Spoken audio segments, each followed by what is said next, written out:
हाय viewers, काफ़ी दिनों के बाद मैं वापस आया हूँ क्योंकि कुछ कोविड सिचुएशंस ऐसी हो गई थी, बहुत से डिस्ट्रेस है दुनिया में और गाड़ी भी नहीं निकाली थी 3-4 दिन में। तो फिर आज सोचा कि चलो गाड़ी निकालते हैं और कुछ बात करते हैं। तो आज हम बात करेंगे, जो हमने टॉपिक चुना है वो ये चुना है कि भाई कल की फिक्र ज़रूरी है, लेकिन इतनी भी ज़रूरी नहीं है कि आज का सत्यानाश कर दिया जाए।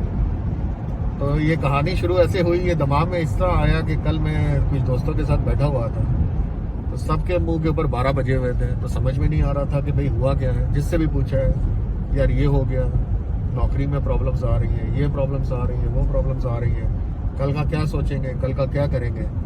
तो उनकी ये बातें सुन सुन के मैं भी डिप्रेस हो गया, मेरे मुंह में भी 12 बज गए। तो अभी समझ में ना आया क्या करूँ। फिर एक छोटी सी थॉट आई कि यार तू तो इस काम के लिए बना हुआ नहीं है, तू कहाँ से नेगेटिव एनर्जी इनका लेके बैठ गया।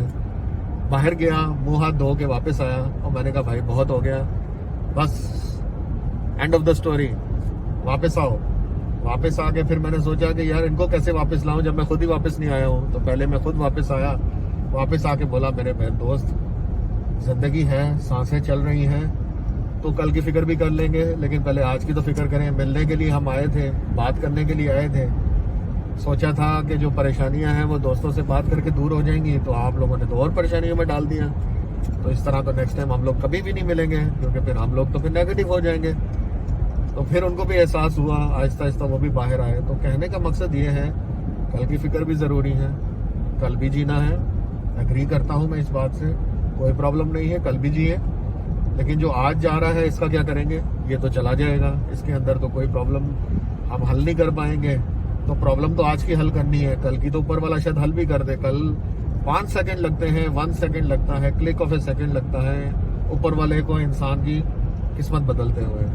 जिनको लॉटरियां लगती हैं वो लग भी जाती हैं, किसी का ऑल ऑफ ए सडन अच्छी जॉब मिल जाती है, तो वो क्लिक ऑफ ए सेकंड में होता है। हमारा दिमाग का कॉन्सेप्ट ये है, प्रॉब्लम ये है कि हम वो क्लिक ऑफ ए सेकंड को ना जान सकते हैं, ना हमारी इतनी अथॉरिटी है। लेकिन जितनी हमारी अथॉरिटी है वो तो ये कहती है कि भाई थोड़ा सा एंजॉय करो ज़िंदगी को, थोड़ा सा अपनी ज़िंदगी के लिए कुछ करो, कुछ अपनी फैमिली के लिए सोचो, कुछ जिन लोगों से आप मोहब्बत करते हो या उनकी आप कदर करते हो या उनकी रिस्पेक्ट करते हो, उनके बारे में सोचो।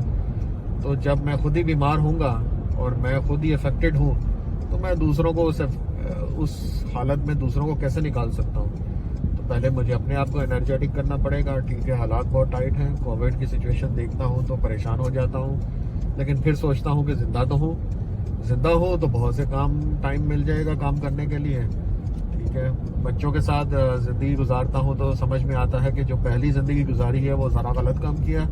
ऑफिस के लिए, बॉस के लिए टाइम निकालते गए, ऑफिस की मीटिंग्स के लिए टाइम निकालते गए, बच्चों को टाइम नहीं दिया, बच्चे बड़े हो गए। तो अगर ये सोच आपको इस ज़माने में मेरी उम्र में आके आएगी तो आप तो और परेशान हो जाएंगे। तो भैया कल की सोचें, उतना सोचें जितनी ज़रूरत है, दवाई उतनी खानी चाहिए जितनी ज़रूरत है। ओवर डोजेज करेंगे तो प्रॉब्लम ही होगा।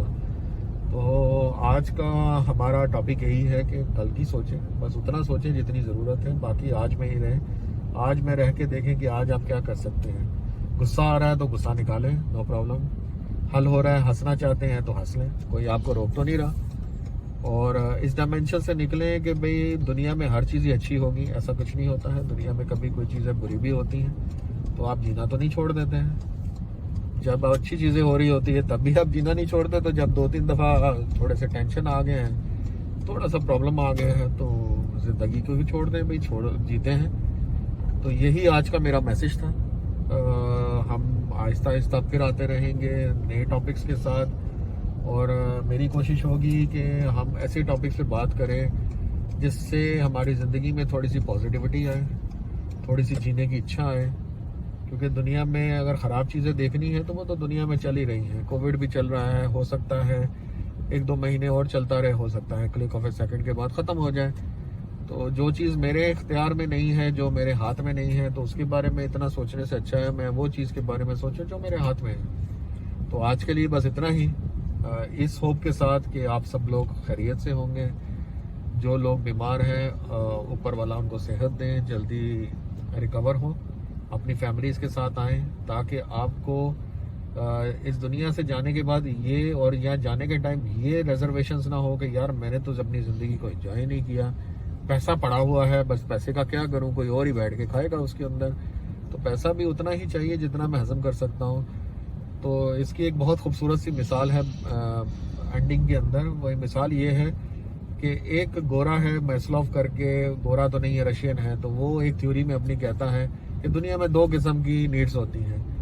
एक नीड ये कहती है कि एक आदमी के पास रोटी ही नहीं है, तो बेचारा कोशिश करता है कुछ कमाई करके रोटी ले ले, उसको बेचारे को नहीं मिलती तो वो सो जाता है। एक आदमी होता है जिसके पास 50,000 रोटियों के पैसे हैं, वो खाता रहता है, फिर भी उसकी भूख खत्म नहीं होती है। तो कहने का मकसद ये है कि जितनी भूख है उतना ही खाएं, उससे ज़्यादा अगर खाएंगे तो नीड्स तो ऑलरेडी सेटिस्फाई हो चुकी होती हैं, आपका मन नहीं भर रहा होता। तो इस तरह के कॉन्सेप्ट में से निकलें, अपने बारे में अच्छा सोचें। अगर एक रोटी ज़्यादा है तो किसी को दे दें, आपको जो उसके चेहरे पे खुशी होगी वो उस $1 मिलियन से बहुत ज़्यादा होगी जो शायद आपके बैंक अकाउंट में पड़े होंगे। तो आज के लिए बस इतना ही, फिर मिलते हैं अगली लेट्स टॉक की उर्दू सीरीज़ के साथ। अब तक के लिए अल्लाह हाफ़िज़।